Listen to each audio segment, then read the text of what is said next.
Welcome back to Great British Viking Adventures. In the last episode we left you here, waiting for the train to come. Stick around to the end to hear about rotten politics, lady mares and witch trials. Here we go. Pantograph.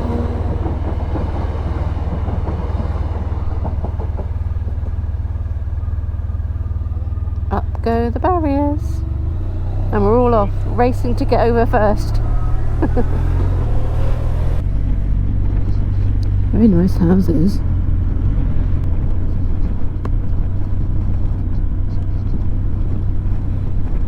Gorgeous. They're all so different, which makes them so interesting. Just lovely.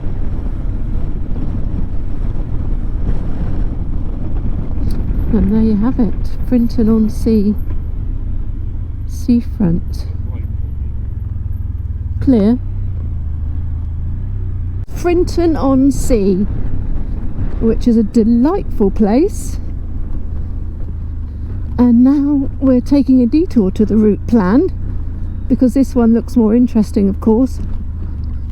It's probably not allowed, but hey ho, it's all good fun.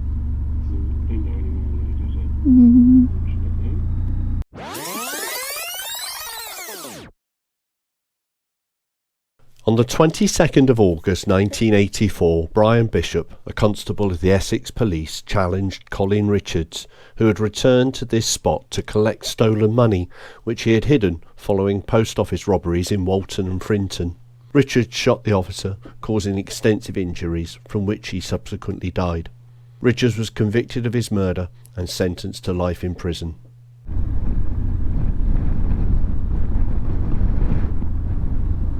Herbert George Columbine was 24 years old and a private in the 9th Squadron Machine Gun Corps British Army during the First World War. On the 22nd of March 1918 at Hervey Wood, France, Private Columbine took over command of a Vickers machine gun.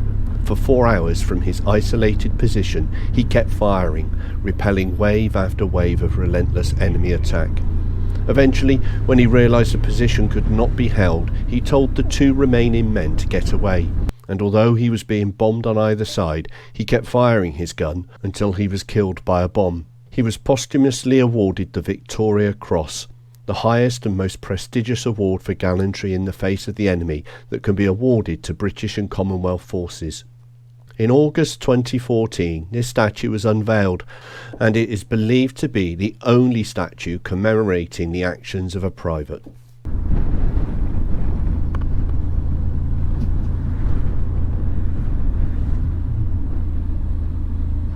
Lovely sandy beach.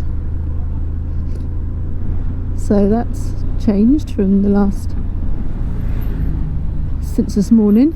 And yesterday when it was shingly more so than sand. We had some sand, but most of it was shingle, but this is definitely lovely sand. Gorgeous. The Naze of Walton on the Naze derives from Old English meaning headland. The Naze is a peninsula north of the town. It is important for migrating birds and has a small nature reserve. Many birdwatchers visit at migration times. From here and along much of the east coast, there's a lot of cliff erosion. We'll see more in future episodes. Originally, Walton was a farming village situated miles inland. Over the centuries, a large extent of land has been lost to the sea due to coastal erosion. The site of the medieval village of Walton now lies 9 miles out to sea. Its old church finally succumbed in July 1798. Got a lovely little house coming up.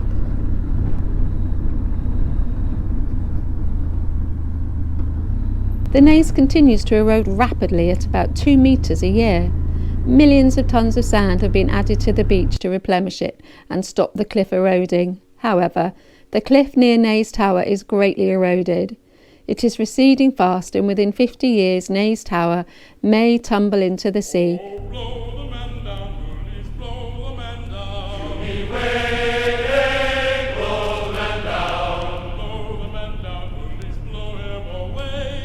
Give me some time to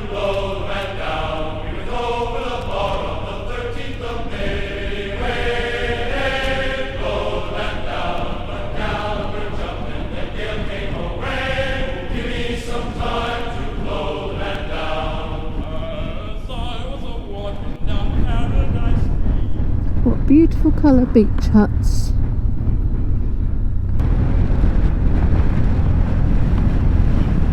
Lovely little lake and swans and huts, and then we have lots of cranes and containers for ships, and I believe that is a big ship there, Evergreen.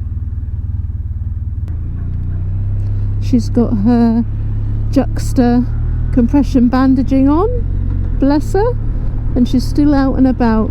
Good on you, missus. Lighthouses or whatever. Harwich is an historic haven port on the North Sea coast.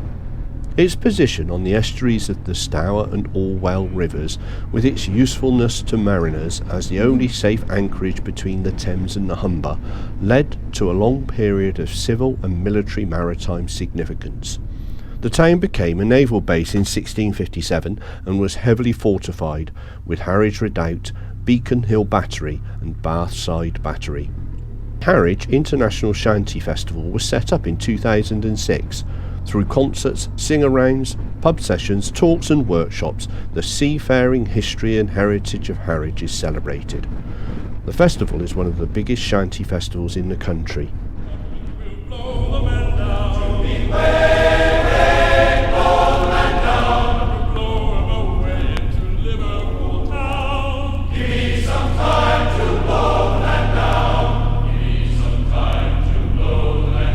Yeah, look at those massive container ships.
We've crossed the county line from Essex into Suffolk.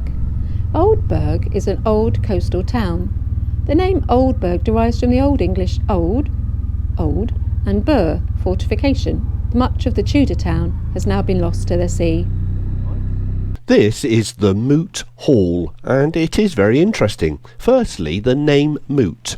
Moot means a point, idea or matter, often irrelevant and of no practical importance, that is subject to debate, arguable or unsettled. Knowing that, you might not be surprised to hear this is, and from what I can tell has always been, either a county or town hall. This is where the local councillors meet to discuss and decide upon local matters on behalf of the community. Or maybe just where the town's tyrants vie for autocracy and fulfil their own self-interests. You decide. In 1645, the building was the location for the trial, under the direction of the Witchfinder General Matthew Hopkins, of 7 alleged witches, who were subsequently hanged. Sounds like a tyrant to me. It is also the local museum and dates from about 1520.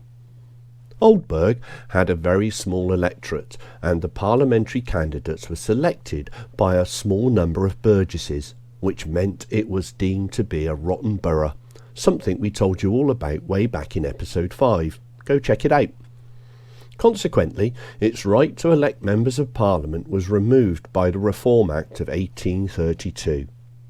Here, on the 9th of November 1908, the physician and suffragette Elizabeth Garrett Anderson became the first female mayor in England. In the 16th century, Oldburg was a leading port and had a flourishing shipbuilding industry. Its importance as a port declined as the River Old silted up and larger ships could no longer berth. It survived mainly on fishing until the 19th century, when it also became a seaside resort.